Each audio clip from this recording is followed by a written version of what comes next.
Mga kapuso, sa mga sandaling ito po ay nakikita nyo ang paglalagablab ng mga kabahayan dito sa may Parola Compound. Dito po sa Isla Puting Bato, Tondo, Maynila. At kaninang alas 4 pa nga po nagsimula ang sunog na ito na ngayon ay nasa Task Force Alpha, kung saan po sa ilalim po ng Alpha ay kinakailangan na pong rumisponde ang mga lahat ng bumbero sa buong NCR. Ganyan po kalaki ang sunog na yan at yan po ang ikalawang bahagi ng sunog sa lugar na yan dahil kani-kanina lamang po mga doble pa niya kalaki yung sunog na nagsimula bandang alas 4 nga po ng hapon dito at dahil gawa sa light material sa mga bahay po dyan ay mabilis pong kumalat ang apoy.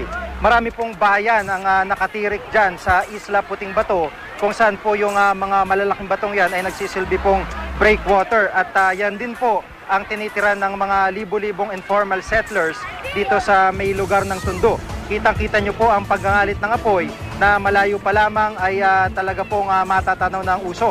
At kanya-kanya pong diskarte ang mga residente kanina na naabutan namin habang palabas ng compound. Meron pong mga tumalo na sa dagat para makalayo mula sa mga nasusunog nilang tahanan.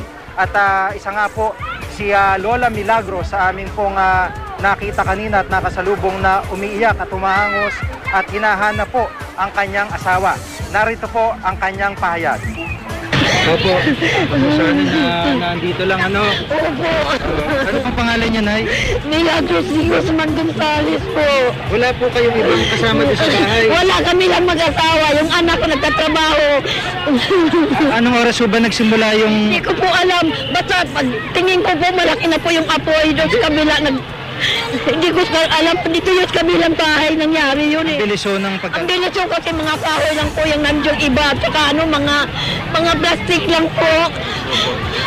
At hanggang sa mga sandaling ito nga po, hinahanap pa rin ni Lola Milagros, yung kanya pong asawa, na sinasabi po niya na nagtulak sa kanya palabas ng bahay dahil po napakabilis nga po ng pagkalat ng apoy. At hanggang sa mga sandaling ito, makikita nyo naman na sinusubukan po ng mga bumbero na apulayin yung apoy dahil mula po dito sa banda rito ay kumalat na ho, palayo yung apoy. Kanina rin po sinabi nung isang bumbero sa atin na dahil nga po dala na rin ng emosyon ng mga residente doon sa palayo, paparoon sa lugar na yon ay medyo may mga nangahabol na raw po ng saksak dahil sa pag-aakalang hindi yun napaprioritize yung kanilang lugar. Pero sa laki nga po ng apoy ay kinakailangan pong magkarga muli ng tubig ng mga bumbero dahil sa laki ng compound ng lugar na ito. At itong Isla Puting Bato nga po, gaya ng aking nabanggit, ay marami pong mga barong-barong dito ng mga informal settlers, kaya mabilis po naging pagkalat ng apoy ay gawa po sa light material sa mga ito. Karamihan po, meron po mga gulong sa bubungan, meron po mga plastic na pantabing at gawa po sa mga kahoy o mga pira-pirasong tabla, yung po kanilang mga tahanan, kaya nagmistula pong panggatong yung materyales ng kanilang bahay. Kanina po nung dumating po ang team ng News TV Quick Response Team ay maliit pa lang hong apoy ito at yung binobombang hong yan hindi ho gaano ngang napapansin o pinapansin ng mga bumbero dahil ang priority po nila kanina ay yung mismo pong malaking apoy na tinututukan. Bagamat sa mga sandaling ito nakikita na lang po natin ay puting usok na po nang gagaling mula sa compound na yun na una pong nasunog. Ito po yung pagsisimula ng sunog kanina. Makikita nyo naman kung gaano kalaki kaagad at kaitim ang usok na nagmumula sa may Parola Compound. At ito na nga po, makalipas lamang po ang ilang minuto ay yan na, apoy na agad ang sumalubong sa mga bumbero. Yang mga sandaling yan, patuloy pa ang pagdating noon ng mga bumbero sa lugar na yan. At yung iba nga po ngayon ay kinakailangan na magkarga dahil sa laki ng apoy, naubusan na sila ng tubig. Nakita po natin yung mga residente rin na kanya-kanya pong paghahanap sa kanilang mga kamag-anak, kanya-kanyang diskarte para makalabas ng compound na yan dahil sa bilis ng pagkalat ng apoy. Sa kabila po yan ng pagbuhos ng ulan dito po sa lugar na ito. At ito po yung binabanggit po kanina, yung mga residente nagtalo na po sa dagat, kanya-kanyang diskarte para makaligtas. May mga gumamit ng styrofoam para po makaligtas. At ito pong isang may edad na residente po dyan ay kinailangan pong atake ng mga rescuer na volunteer po na naririto at nag-aabang po ng kanilang mailigtas. Nakikita nyo naman kung gaano kahirap ang inabot nitong mga residenteng ito na nakatira po sa Isla Puting Bato. At ito yung binabanggit ko kanina, medyo maliit pa ho yung malaking apoy na ngayon, at ang tinututukan nga po ng mga bumbero ay yung malaking apoy na nasa kanan. Pero ngayon po, yung maliit pong apoy na nakikita nyo sa kaliwa ng inyong screen, yun na po ang malaki. At ito nga pong tinututukan ngayon ng mga bumbero. Sa mga sandaling ito po ay patuloy po ang pagresponde ng mga bumbero dito. At ayon po kay Colonel Abrenica ay siya po yung hepe ng Manila Fire District, ay patuloy pong nandun po sila sa loob ng compound upang i-monitor po itong sitwasyon. At ito nga po ay sa kabutihang palad, wala naman po tayong nababalitaan pa na mga nasugatan dahil katabi lamang po namin yung bumbero ng Red Cross at Manila City Hall. At karamihan po sa mga didadala dito ay yung po mga nahilo o di kaya po inatake ng asma dahil po sa pagtakbo mula po sa nagngangalit na apoy. Kaya sa kabutihang palad po, sa ngayon po ay wala pong napapaulat pa na nasaktan. At ito nga po ay hindi pa po matukoy ng mga otoridad, ng mga bumbero kung ano po ang maaaring pinagmulan nito dahil kasalukuyan pong nagngangalit pa, naglalagablab ang lugar ng Isla Puting Bato. At sa puntong ito po, makakausap po natin si Chief Inspector Bonifacio Carta. Magandang po sa inyo, sir. Yes, sir, good afternoon po. Kung saan na po yung status ng sunog sa ngayon? Sa ngayon po, as of the 504 po, Task Force Alpha po rin tayo. Opo. At ngayon po kasi yung hangin is papunta na po doon sa pinakadulo ng Isla Puting Bato. Opo. Kaya doon lumalakas? Ano? Lumalakas po at hindi po kayo makapasok dahil masikip po yung kalsada dito sa may entrance dito sa may kabila ng Bird 6. Kaya ang pinaka main access talaga namin itong Bird 6 po ng ICTSI. Kaya nakikita niyo po lahat po ng fire truck natin nandito na. At nakapag-request na rin po tayo ng assistance sa Philippine Coast Guard para maprotektahan po nila yung right side nung Isla Puting Bato. Yung side ng dagat. Ano? Ongoing na rin po yung rescue operation natin sa may dagat kasi matatrap talaga yung mga tao po doon.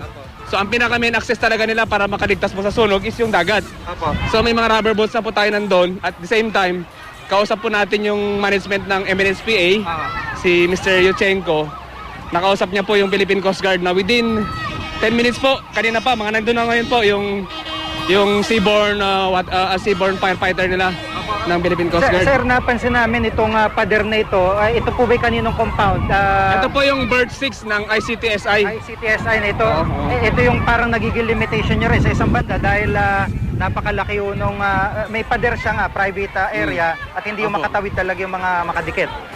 Makakadikit naman po, kaya lang po talaga sobrang lakas po yung apoy dahil considering po natin na light materials po yung nasusunog. Napakabilis. The water pressure, yung stream po na binubuga ng fire truck natin is not enough para mapatayin na po yung naglalagablab na apoy. Opo. So kailangan talaga natin na i-maximize po yung fire stream natin as much as possible po. Tignan niyo po, gumagamit na po ng mga master stream.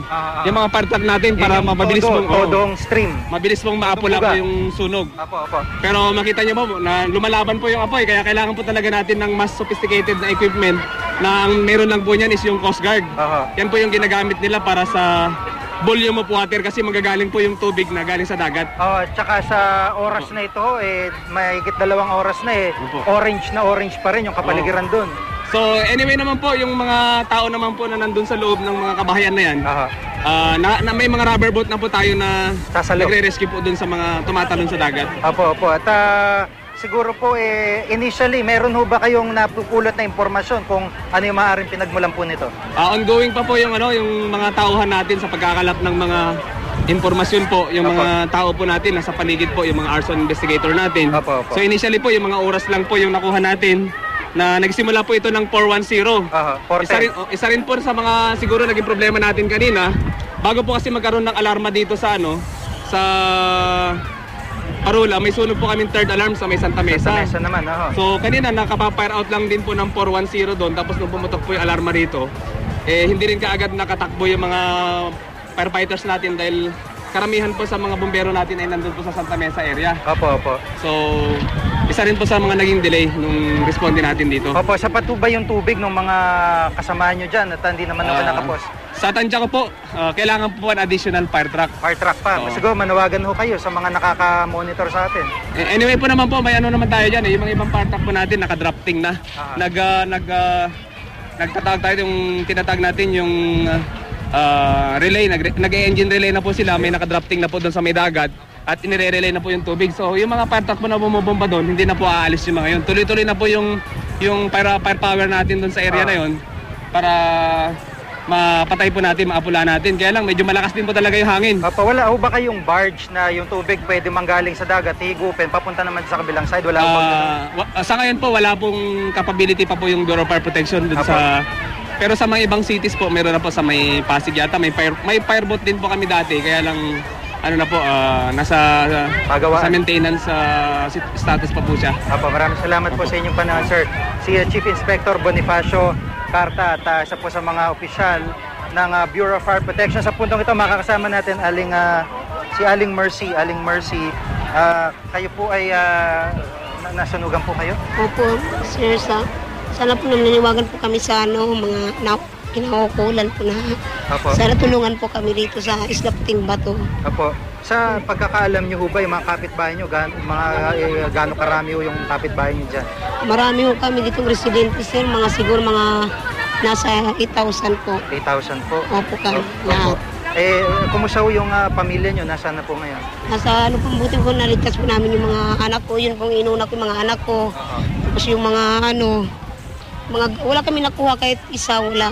At nung nangyari ho yan, anong ginagawa nyo kanina? Katulog ho kami, sir, kami mga anak ko. Bigla ho kami tumayo na lang yung diretso. Opo. Tapos hindi na kami makadaan dito sa may daanan, hindi na kami nakadaan. Dumiretso na kami ng dulo. Yung nasusunog na yun, doon kayo dumaan kanina? Opo, doon po kami. Kasi maliit pa doon kanina. Maliit po doon eh. Hindi mo na kaya namin lumabas dito kasi nagbagsakan yung mga kahoy. Kaya yung mga anak ko, niligtas ko na lang papunta sa dulo. Opo, saan po kayo pansamantalang nakasilong ngayon? Hindi ko namin alam kung saan kami pupunta, sir. Opo. Wala kayong mapupunta na sunog lahat ang bahay namin. Opo. Wala. Siguro po, mainam po na makapanawagan din po kayo sa mga lokal na opisyal. Oo nga po, sana tulungan kami rito sa Isla Puting Bato. Tulungan naman kami rito. Wala kaming ibang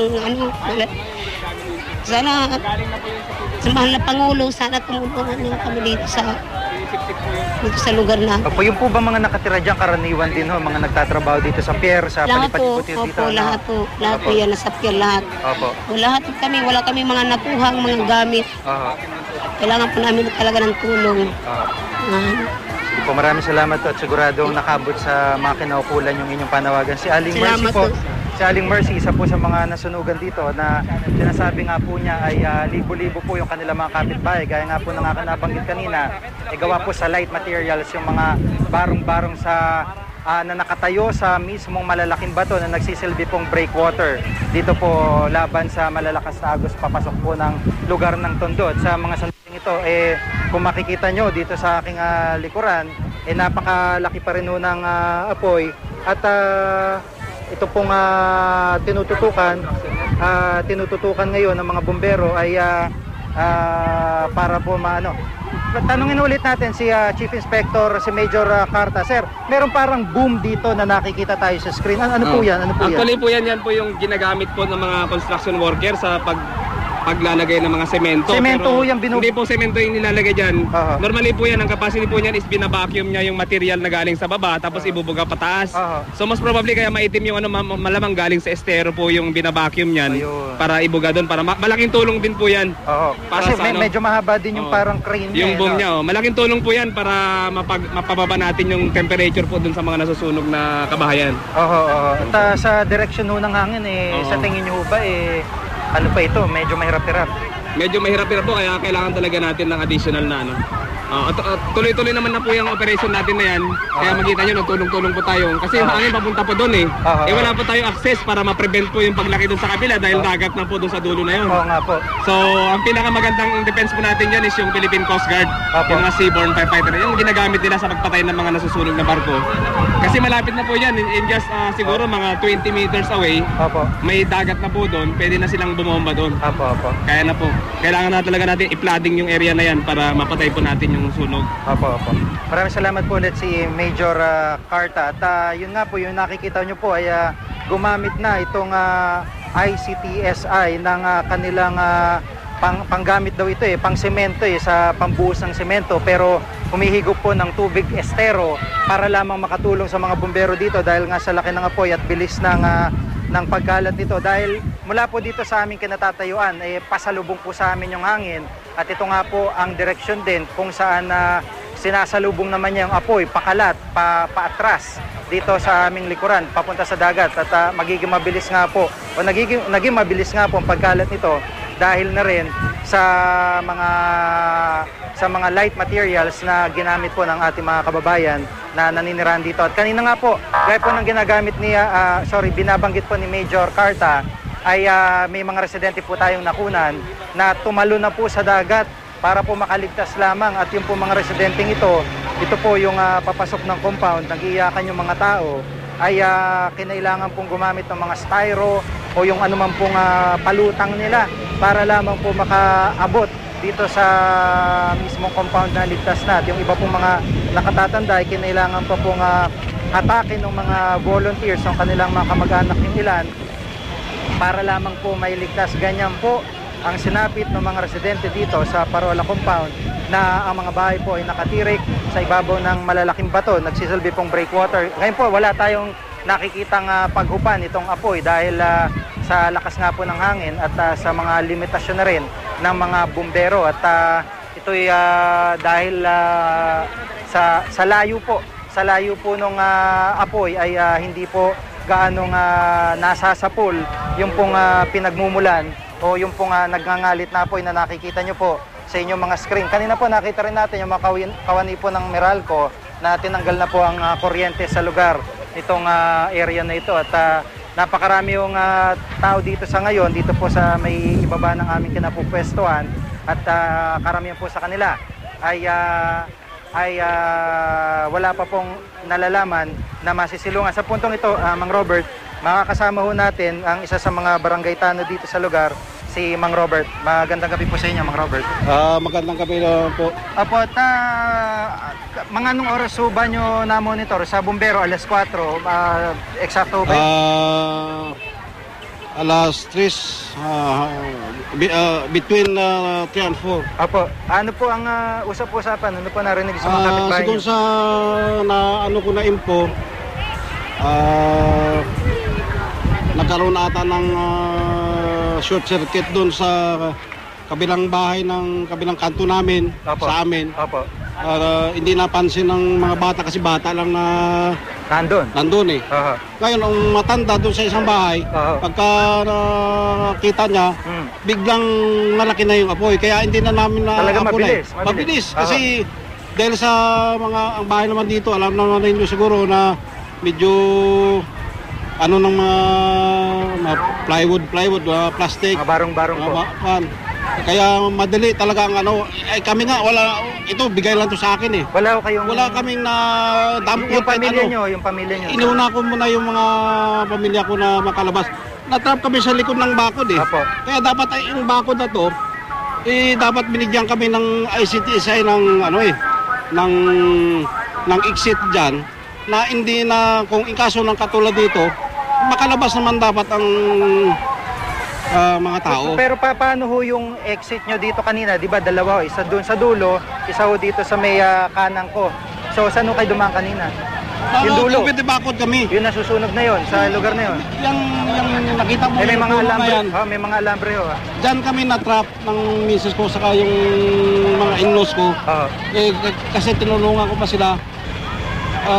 Buti na lang may isang bumbiro dyan kasi una pa ng bumbiro. Inabot na lang kami para makakuha kami. So wala kami nakuha kahit na anong gamit. Pero kahit paano iligtas naman ho yung kami. buong pamilya nyo. Yun lang ang pasalamat ko.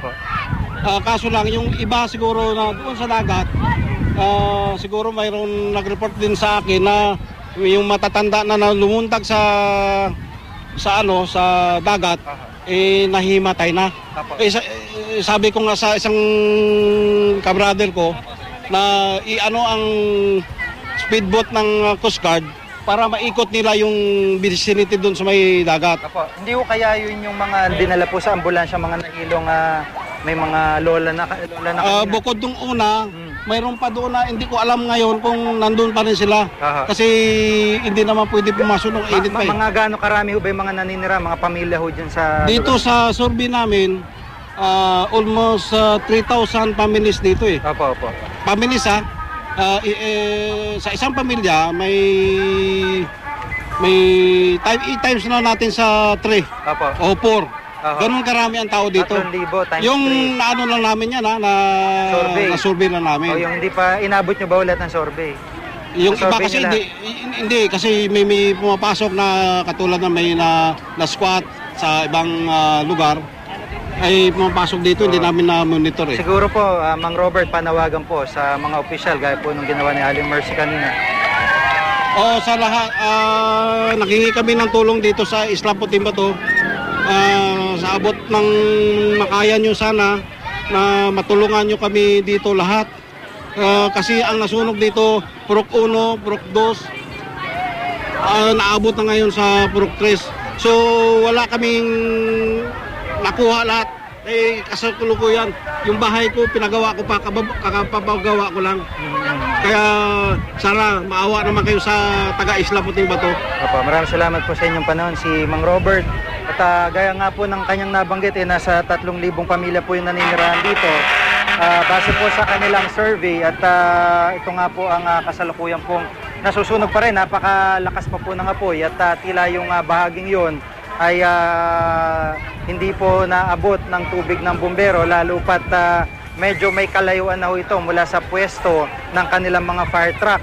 At makikita nyo naman sa inyong mga screen na kulay orange pa rin po ang lugar na yan. Ibig sabihin po ay napakalakas ng apoy. Bagamat yung una pong malaking sunog, yung unang bahagi po ng sunog na napakalaki rin, na halos ganyang kalaki po kanina, ay usok na puti na lamang po ang nakikita namin mula dito sa aming kinakapwestuhan. At patuloy nga po ang pag-responde ng mga bumbero. Meron ng relay na tinatawag, yung tulong-tulong na po at pasa-pasa ng tubig yung iba't ibang mga fire truck.